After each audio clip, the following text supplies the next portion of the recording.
नमस्कार, हिंदी खबरों में आपका स्वागत है। खबरों में आगे बढ़ने से पहले एक नजर डालते हैं आज के सुर्खियों पर। भाजपाई पदाधिकारी, विधायक, पार्षद, कार्यकर्ता हुए मुंबई रवाना। 6 अप्रैल को होगा मुंबई में भाजपा का महासम्मेलन।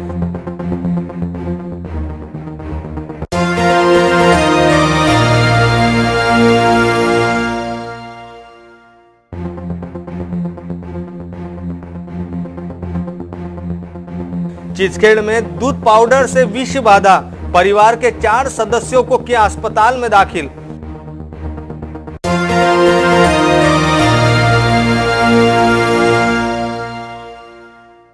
थिलोरी ग्राम जिला परिषद स्कूल में भारी भ्रष्टाचार, स्कूल व्यवस्थापन समिति दे रही है हवा में जवाब।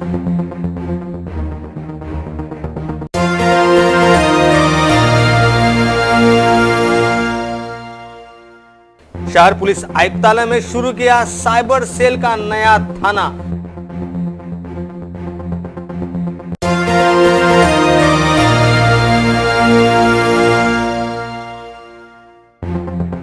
और कारंजा उप जिला अस्पताल के आरोग्य संचालक को सौंपा शिवसेना ने ज्ञापन।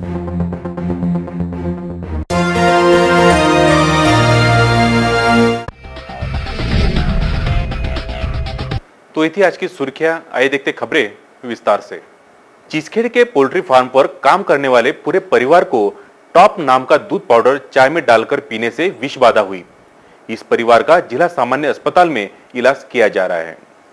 मोरसी मार्ग पर चीचखेड़ के एक पोल्ट्री फार्म पर काम करने वाले एक ही परिवार के 4 सदस्यों को दूध पाउडर चाय में डालकर पीने से विष बाधा हुई। इन सभी को जिला सामान्य अस्पताल में दाखिल कराया गया। सुखदेव नागले उम्र 50, सुनील नागले उम्र 30, सारा सूर्यवंशी उम्र 4 साल तथा निर्मला नागले उम्र 45, इन सभी का इलाज जिला सामान्य अस्पताल में चल रहा है। इन गरीब परिवार के घर टॉप नाम का दूध पाउडर बाजार से लाया गया। शाम को चाय बनाते समय यह दूध पाउडर चाय में डालकर चाय बनाई गई, लेकिन चाय पीते ही इस परिवार के पेट में जलन होने लगी तथा उन्हें उल्टियां भी होने लगी। स्थिति के गंभीरता को देख पोल्ट्री फार्म के मालिक द्वारा सभी को जिला अस्पताल लाया गया, जहां इस परिवार का इलाज चल रहा है। कहाँ के रहने वाले आप? कौन कितने जने आए हुए यहाँ पे? 4। क्या हुआ था उसमें? चाय पीने के बाद आधा घंटे बाद उन्हें चक्कर आने था। चाय पीने के बाद क्या हुआ था चाय का? मैंने चाय बनाई थी तो उसमें से मैंने अपने लिए काली चाय निकाली, उसके बाद में दूध पाउडर घोल के चाय में डाला। दूध पाउडर कौन सी कंपनी का था? टॉप। हाँ, स्टॉप कंपनी। हाँ, आप हमेशा वही यूज करते हैं? हाँ। दरियापुर के ग्राम थिलोरी में जिला परिषद शालाओं में डिजिटल इंडिया के नाम पर लाखों की अफरा तफरी की गई, ऐसा आरोप थिलोरी ग्राम वासियों ने लगाया है। इस भ्रष्टाचार से छात्राओं को डिजिटल शिक्षा से वंचित रहना पड़ रहा है। प्रधानमंत्री द्वारा भ्रष्टाचार मुक्त भारत का अभियान शुरू किया गया, बावजूद इसके भ्रष्टाचार थमने का नाम नहीं ले रहा। आए दिन हर रोज भ्रष्टाचारों की खबरें आती रहती है। ऐसी एक भ्रष्टाचार की वारदात दरियापुर तालुका के ग्राम थिलोरी में हुई। यहाँ के जिला परिषद स्कूल में डिजिटल इंडिया के नाम पर लाखों की अफरा तफरी की गई। महाराष्ट्र शासन की ओर से सभी जिला परिषद स्कूल को डिजिटल करने हेतु करोड़ों का निधि दिया गया। 14 वित्त आयोग के मानव विकास योजना अंतर्गत दिया जा रहा थिलोरी के जिला परिषद स्कूल को मानव विकास योजना अंतर्गत कंप्यूटर खरीदी हेतु 2,08,000 रुपए खर्च किए गए हैं इस स्कूल में, लेकिन 7 कंप्यूटर में से एक भी कंप्यूटर ठीक तरीके से चल नहीं पा रहा है। स्कूल के मुख्याध्यापक से पूछने पर निधि न मिलने का हवाला दिया गया। शाळेजवळ कोणत्याही प्रकारचा निधी शिल्लक नव्हता। मी 2016 मध्ये या ठिकाणी आली, त्यावेळेस शाळेजवळ कोणत्याही प्रकारचा निधी शिल्लक नव्हता, म्हणून मी ते कॅम्प्युटर दुरुस्त केलेले नाही आणि पंचायत समितीला प्रस्ताव सुद्धा दिलेला नाही। शिक्षकों की लापरवाही की वजह से स्कूल के छात्र से डिजिटल इंडिया के शिक्षण से वंचित रह रहे हैं। विशेष तौर पर इस कंप्यूटर की लाइन फिटिंग करने के लिए 4,000 रुपए भी खर्च किए गए। आपल्या इथं ग्रामपंचायत 14 विस्तारामधून सिलोरी मार्फत जिल्हा परिषद शाळेला लखापूरसाठी 1 आणि सिलोरी करता 6 असे एकूण 7 कॉम्प्युटर आयबॉलसह तर टोटल सगळं साहित्य पुरवण्यात आलेलं आहे। त्याच्यावर जवळपास आपण 2,08,600 रुपये खर्च केला आहे। लेकिन फिर भी स्कूल समिति की ओर से यह राशि खर्च की गई है, ऐसा ही स्कूल समिति ने कहा है। समिति के अध्यक्ष राजू वाघपंजर ने भी इसे सही साबित करने की कोई कसर नहीं छोड़ी है। इससे साफ जाहिर होता है कि शासन के दिए निधि में भ्रष्टाचार हुआ है, ऐसा आरोप ग्रामवासियों ने किया है। दरियापुर से हमारे संवाददाता किरण होली की यह खास रिपोर्ट। बी फार्मेसी अभ्यासक्रम एवं प्रैक्टिकल के इम्तिहान थ्योरी एग्जाम के बाद लेने की छात्राओं की मांग, इस संदर्भ में कुलगुरुओं को ज्ञापन सौंपा गया। अमरावती विश्वविद्यालय में बी फार्मेसी के छात्र शिक्षा ग्रहण कर रहे हैं। इन दिनों बी फार्मेसी के छात्र इम्तिहान को लेकर बेहद चिंतित है। विश्वविद्यालय ने कोई भी पूर्व सूचना न देते हुए विश्वविद्यालय ने परीक्षा पत्रिका में सेमिस्टर प्रैक्टिकल एग्जाम, ये सेमिस्टर थ्योरी एग्जाम के लिए जाने का यह निर्णय अन्यायकारक है। एक तरफ छात्र का प्रैक्टिकल रिकॉर्ड सबमिशन तो दूसरी ओर एग्जाम रहने से थ्योरी सेमेस्टर एग्जाम अभ्यास के लिए छात्रों के पास वक्त नहीं मिलता। इसलिए सभी छात्रों ने गुहार लगाई है कि सेमेस्टर प्रैक्टिकल एग्जाम ये सेमेस्टर थ्योरी एग्जाम के बाद लिए जाए एवं सभी बीफार्म के सभी छात्र विश्वविद्यालय पर तीव्र आंदोलन करेंगे। आम्ही सर्वजण इथं दिनांक 26 तारखेला इथं 70 ते 80 जण आलो होतो फार्मसीच्या पेपरमधील गॅप हे वाढवण्यासाठी। तथापि आम्हाला त्यांनी पॉझिटिव्ह रिस्पॉन्स दिला होता, परंतु अजूनही आम्हाला त्यावर तोडगा मिळाला नव्हता। म्हणून आज पण आम्ही इथे यांना निवेदन देण्यासाठी आलो होतो की आम्हाला यावर गॅप वाढवून देण्यात यावा। तरी सरांनी पॉझिटिव्ह रिस्पॉन्स त्यावर देऊ असे उद्यासाठी सांगितले की उद्या आम्ही तुम्हाला कळवू असे सांगितलेले। जर सरांनी उद्याला पॉझिटिव्ह रिस्पॉन्स दिला नाही तर आम्ही सोमवारला इथं आंदोलन करू सर्व फार्मसीच्या विद्यार्थ्यांनी। या विषयावर कोणासोबत चर्चा झाली? या विषयावर आमची जयपूरकर सरांसोबत झाली, Rajesh Jaipurkar sir, pro vice chancellor. Karanja तहसील में पानी की भारी किल्लत के चलते सामान्य जीवन अस्त व्यस्त नजर आता है। ऐसे में इंसानियत का परिचय देते हुए बाबापुर के एक किसान ने अपने ही खेत में बेजुबान जानवरों के लिए पानी का टाका बनवाया। ग्रीष्मकालीन का माह शुरू होते ही गर्मी ने कहर बरपा रखा है। गर्मी से निजात पाने के लिए आम इंसान पानी के एक बूंद के लिए तरसता है। इंसान तो छोड़ो, पशु पक्षी तथा जानवर भी अपनी प्यास बुझाने के लिए पानी पीने को दर दर भटकते नजर आते हैं। ग्रीष्मकालीन का दौर शुरू हो चुका है। वाशिम जिले के तहसील कारंजा लाड में पानी की भारी किल्लत के चलते सामान्य जीवन अस्त व्यस्त नजर आता है। कारंजा तहसील के ग्राम बाबापुर के किसान हरीश रामबाबू ठाकरे ने सामाजिक दायित्व तथा इंसानियत का परिचय देते हुए खुद की फसल का नुकसान होते हुए भी अपने स्वयं के खर्चे से बेजुबान जानवरों के लिए अपने ही खेत में बड़ा सा पानी का टाका बनवाया, ताकि बेजुबान पशु पक्षी जानवर अपनी प्यास बुझा सके। मानवता के इस धनी को और किस धन की जरूरत है, इसका परिचय इनके कार्यशैली से ही पता चलता है। आणि वांग्याचं लागवड केली, वांग्याची लागवड करून उत्पन्न चांगलं चालू होतं, पण ते मुके जनावर गावातले भटकत होते पाण्यामुळे। आणि माझ्या शेतातनी टाकं बांधलेलं आहे मी पाण्यासाठी, तरी मी बा ते मुके जनावर भटकल्यामुळे मी माझी शेती मी वांगे हे करून सोडून दिले पाणी न देता। मुक्या जनावरांसाठी मी पाण्याची सोय करू राहिलो। कारंजा लाड के उप जिला अस्पताल का भव्य निर्माण किया गया, लेकिन इस अस्पताल में सुविधा उपलब्ध नहीं कराई गई है। इससे कारंजा तहसील के गरीब मरीजों को भारी दिक्कतें का सामना करना पड़ा है। इस संदर्भ में अपनी विविध मांगों का ज्ञापन शिवसेना द्वारा संचालक आरोग्य विभाग को सौंपा गया। भूतपूर्व विधायक प्रकाश डहाके के प्रयत्नों से साल 2004 में 100 पलंग वाला उपजिला अस्पताल मंजूर हुआ। शासन की ओर से करोड़ों के निधि से इस भव्य अस्पताल का निर्माण किया गया, लेकिन अस्पताल में आवश्यक यंत्र सामग्री व कर्मचारी वर्ग उपलब्ध न करने के कारण यह अस्पताल शुरू नहीं हो पा रहा है। अगर यह अस्पताल शुरू हुआ तो करीबन 137 गांव तथा मानोरा व मंगरूल तहसील के मरीजों का यहाँ इलाज मिलेगा, लेकिन इस आरोग्य केंद्र में किसी भी प्रकार की आरोग्य सुविधा उपलब्ध नहीं कराई गई। इसके कारण इलाज हेतु मरीजों को शहर के अस्पतालों में जाना पड़ता है, जहां उनको आर्थिक नुकसान भोगना पड़ता है।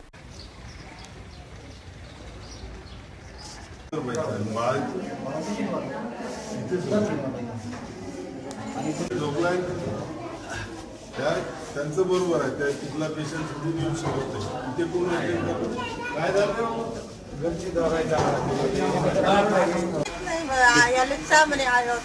यवतमाळला जा म्हणे डुक्कर चावलं होतं. इथे तुम्हाला काही दिलं नाही का इंजेक्शन वगैरे? इंजेक्शन दिलं. कुठं चावलं डुक्कर तुम्हाला? हो का? बाकी इथे सुविधा होत नाही म्हणते बाकीची. टाके नाही मारले. आहे का? बॉटल कोणतीच नाही आपल्याकडे. किती दिवस झाले? 1.5-2 वर्षापासून. तुम्ही काही कंप्लेंट वगैरह दिली का? और जनता के इस दुविधा की दखल लेते हुए कारंजा शिवसेना ने इस संदर्भ में कारंजा उपजिला अस्पताल में मंजूर पदों को जल्द से जल्द भरा जाए तथा वैद्यकीय यंत्र सामग्री उपलब्ध कराकर जल्द से जल्द यह अस्पताल शुरू किया जाए, ऐसी मांगों का ज्ञापन संचालक आरोग्य विभाग को सौंपा गया। मांगे पूरी न होने पर तीव्र आंदोलन कारंजा शिवसेना की ओर से छेड़ा जाएगा। मी त्याच्यासाठी आलो होतो. खरं तर 2009 मध्ये आपल्या इथला विशेष बाब म्हणून आपल्या इथला ग्रामीण रुग्णालयाचं अपग्रेडेशन आपण तेव्हा प्रयत्न करून घेतले 2009 मध्ये. महाराष्ट्रात या गेल्या 5-7 वर्षात फक्त 2च हॉस्पिटल माझ्या माहितीप्रमाणे अपग्रेड झाले. 30 बेडचे 100 बेड. कारंजा आणि याच्यानंतर चिमूरचं झालं होतं. अपग्रेड केल्यानंतर त्याची मंजुरा, त्याच्यावर पैसे आले, एवढी मोठी इमारत उभी राहिली. पण त्या इमारतीत कुत्रे फिरून आले. तिथे त्या 100 बेडेड हॉस्पिटलसाठी जो सबस्क्राईब स्टाफ असतो, सर्जन असतील, डॉक्टर असतील, माझ्या माहितीप्रमाणे 3 OT आहे आपल्या इथे आणि 3ही बंद आहे.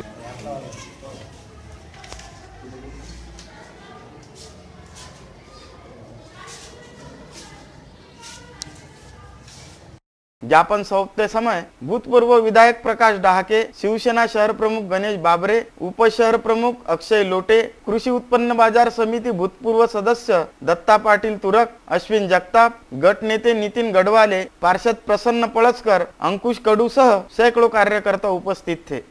अमरावती शहर के पंचवटी चौक से रोजाना छूटने वाली श्री संत गाडगे बाबा ट्रैवल्स का विपरीत दिशा से आ रही स्विफ्ट डिजायर कार की जोरदार टक्कर हो गई। इस हादसे में 2 लोग गंभीर रूप से घायल हो गए हैं।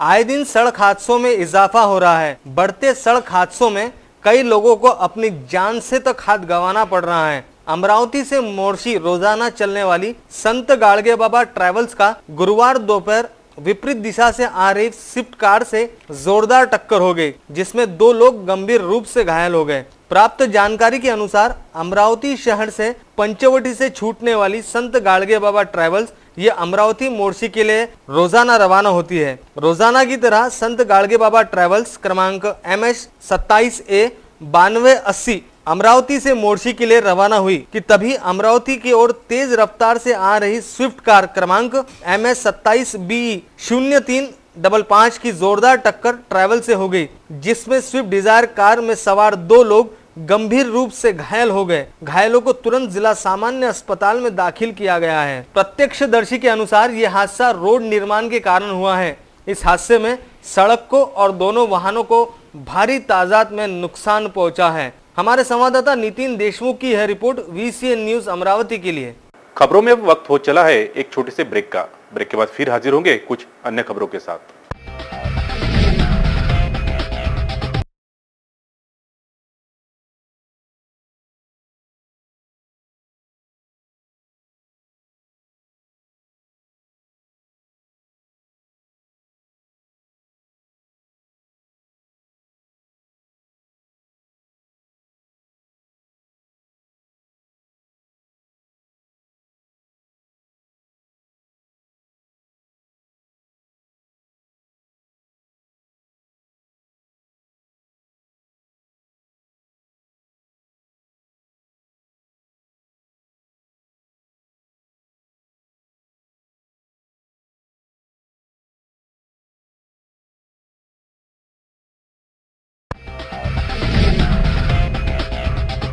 ब्रेक के बाद फिर से आपका स्वागत है। आइए देखते हैं कुछ अन्य खबरें।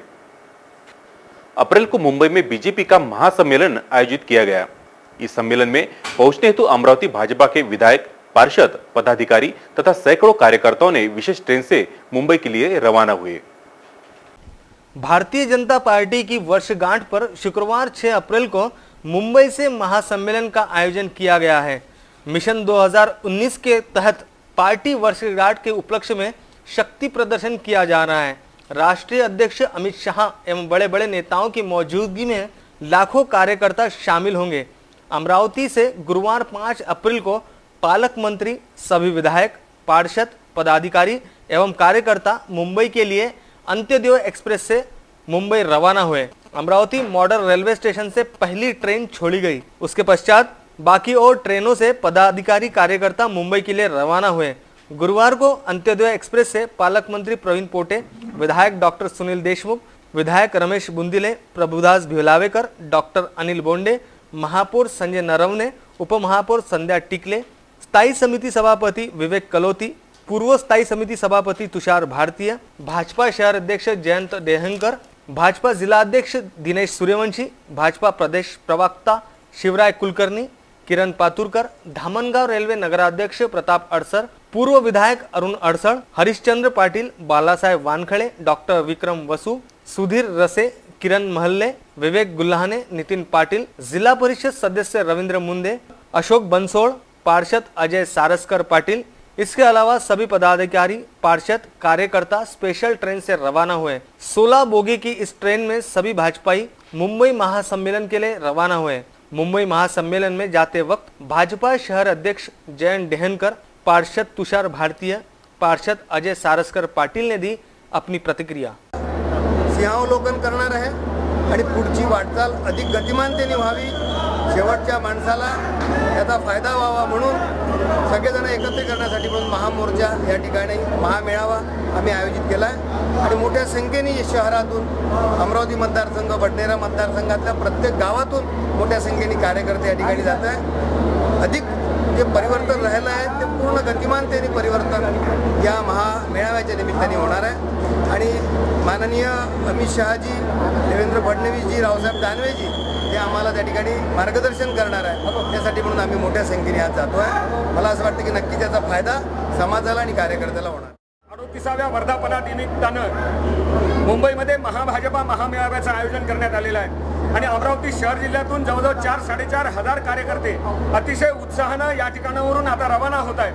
भारतीय जनता पार्टीच्या 7ही मंडळातून जवळजवळ 3-3.5 हजार कार्यकर्ते आमच्या सर्व मोर्चे आहेत, आमच्या आघाड्या आहेत, आमचे प्रकोष्ठ आहेत, आमचे सर्व सन्माननीय नगरसेवक आहेत यांच्या माध्यमातून मागील 15 दिवसापासून या संदर्भामध्ये बैठका, मेळावे आणि सभांचं आयोजन करण्यात आलं आणि त्यानुसार आज भारतीय जनता पार्टी अमरावती शहर जिल्ह्यातून 4,000पेक्षा जास्त कार्यकर्ते मुंबईसाठी रवाना होणार आहे। भारतीय जनता पार्टीच्या वर्धापन दिनानिमित्त मुंबईला आज माननीय राष्ट्रीय अध्यक्ष अमितजी शाह यांनी आज कार्यकर्त्याचा सन्मान म्हणून मेळावा ठेवलेला आहे मुंबईला। त्यानिमित्त आज अमरावती शहरातून हजारो कार्यकर्ते मुंबईसाठी रवाना झाले आहे आणि तुम्ही कार्यकर्त्याचा उत्साह पाहत आहे। कार्यकर्ते पूर्ण उत्साहात मुंबईसाठी रवाना होत है। जिलाधीश कार्यालय में आढ़ावा बैठक गुरुवार को संपन्न हुई।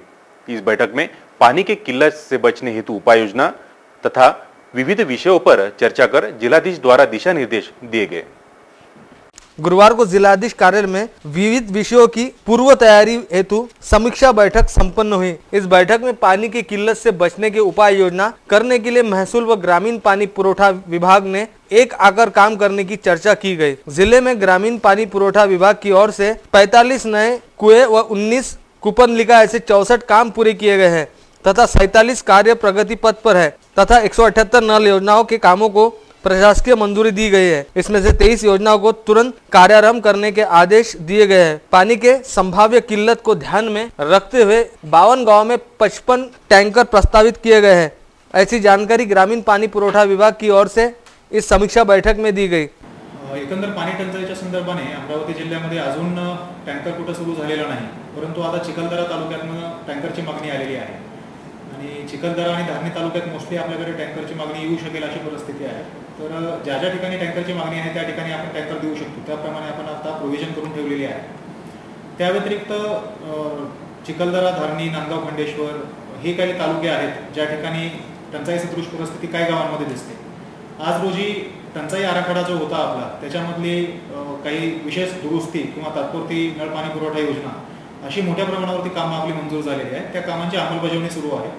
ही सर्व कामं साधारणतः एप्रिल महिन्यामध्ये आपली पूर्ण होतील, जेणेकरून मे महिन्यामध्ये त्या गावांमध्ये टंचाई सदृश परिस्थिती राहणार नाही असा आपण प्रयत्न करतो.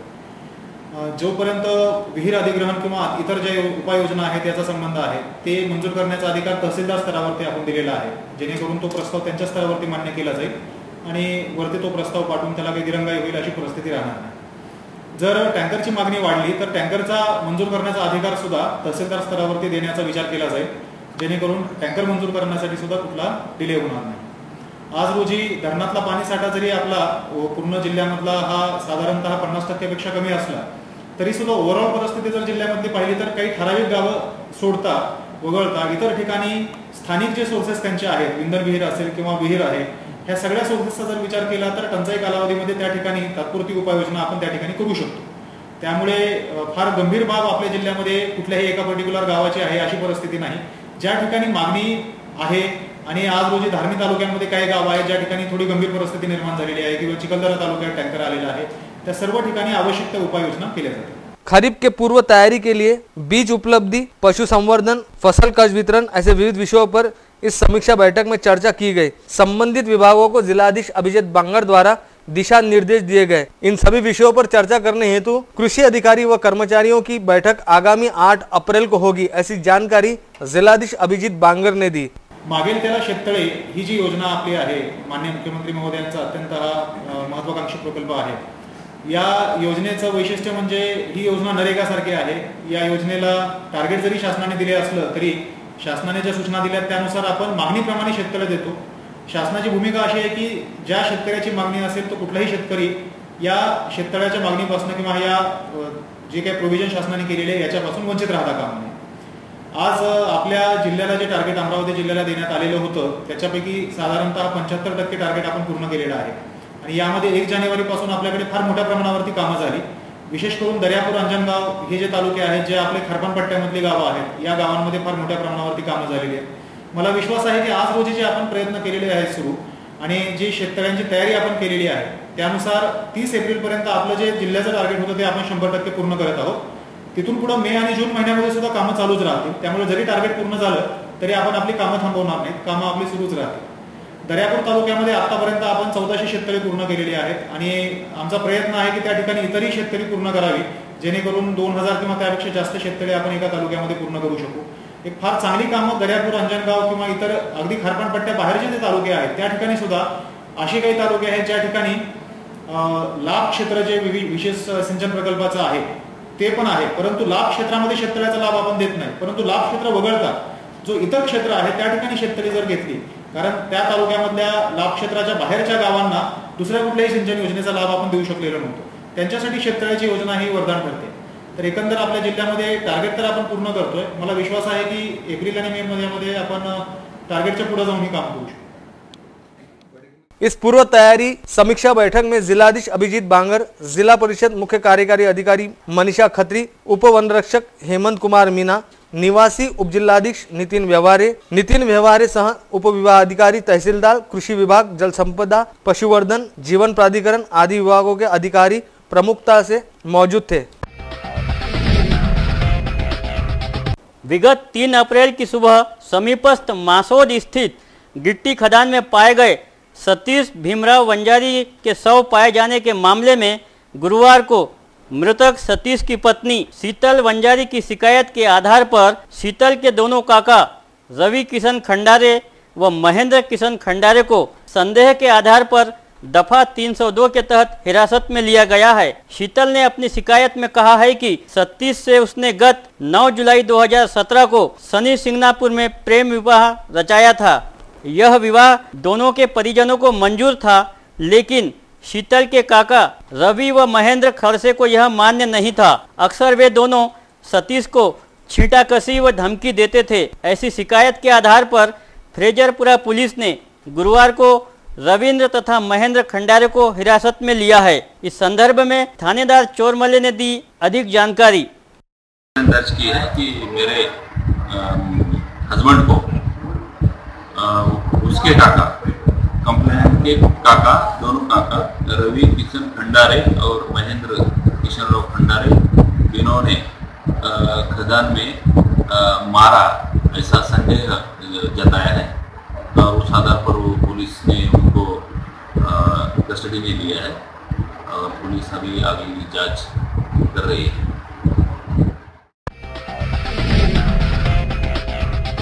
धोखाधड़ी की शिकायत के मामले में विगत 6 माह से चल रही जांच में ढिलाई बरतने के आरोप में फ्रेजरपुरा थाने के उपनिरीक्षक संतोष गुजर को पुलिस आयुक्त दत्तात्रेय मंडलिक ने तत्काल प्रभाव से नियंत्रण कक्ष अटैच करने के आदेश जारी किए हैं। इस मामले में बताया जाता है कि विगत 5 से 6 माह पूर्व एक सेवानिवृत्त पुलिस उप अधीक्षक द्वारा अपने आकोला निवासी भांजे के खिलाफ धोखाधड़ी की शिकायत दर्ज कराई गई थी, जिसकी जांच संतोष गुजर नामक पुलिस उप निरीक्षक कर रहे थे। जांच में लापरवाही बरतने की शिकायत विजय पाटिल नामक सेवानिवृत्त डीवाईएसपी ने पुलिस आयुक्त से गुरुवार को की, जिसके बाद मामले की गंभीरता देखते हुए तत्काल पुलिस आयुक्त ने पीएसआई संतोष गुजर को नियंत्रण कक्ष अटैच करने के आदेश जारी किए। अमरावती पुलिस आयुक्तालय में साइबर थाना प्रारंभ हुआ। शहर भर के साइबर से जुड़े मामले इस साइबर थाने में दर्ज किए जाएंगे।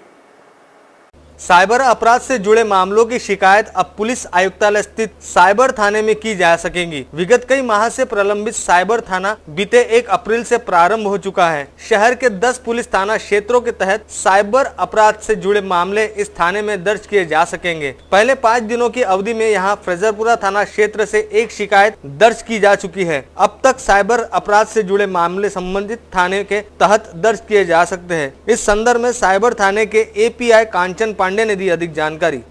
कायदा इसके तहत जितने भी क्राइम होंगे यहाँ पे ही वो दाखिल होने वाले हैं। हम आपके माध्यम से ये बताना चाहते हैं कि अगर ऑनलाइन ठगी हो, फेसबुक के क्राइम्स हो या व्हाट्सएप के क्राइम्स हो या प्रताड़ना हो ऑनलाइन, तो आप सीधा साइबर पुलिस स्टेशन में आके अपना क्राइम रजिस्टर कर सकते हैं। चंदन, बांस एवं सुगंधित दवाई की बुनाई का प्रशिक्षण कार्यक्रम 8 अप्रैल को स्थानीय शिवाजी कृषि महाविद्यालय में संपन्न होगा।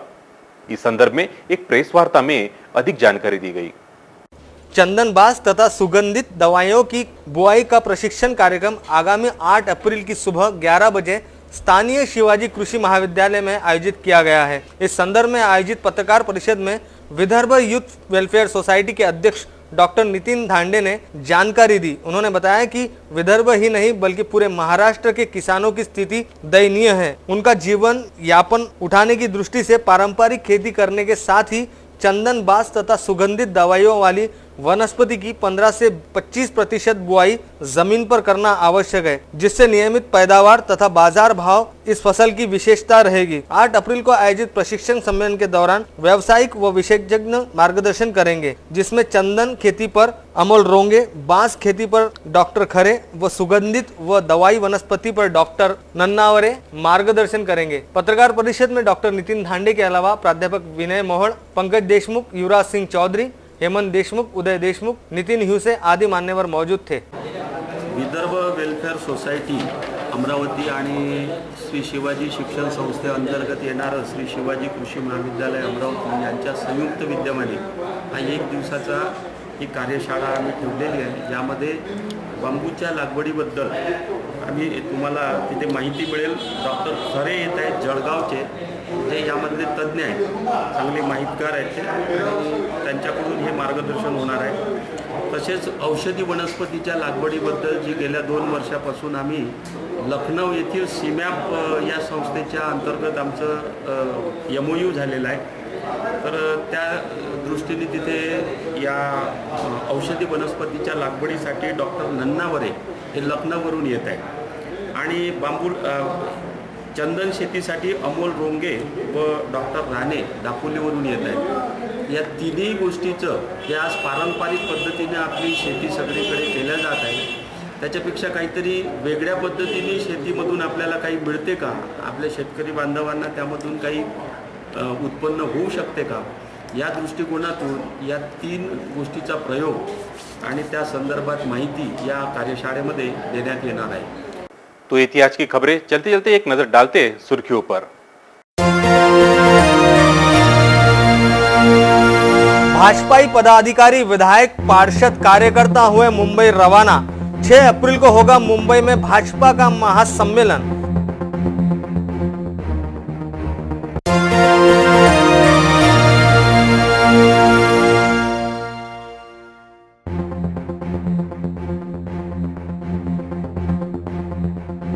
चीचखेड़ में दूध पाउडर से विष बाधा, परिवार के 4 सदस्यों को किया अस्पताल में दाखिल।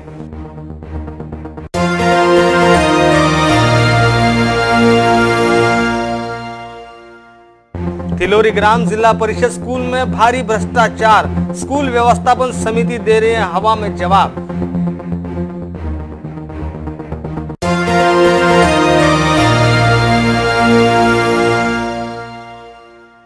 शहर पुलिस आयुक्तालय में शुरू किया साइबर सेल का नया थाना।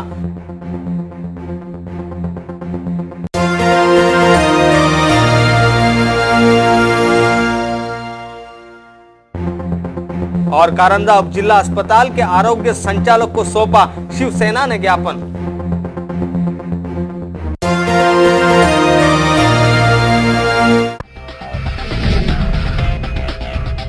ताजा तरीन खबरों के लिए देखते रहिए वीसी न्यूज। नमस्कार।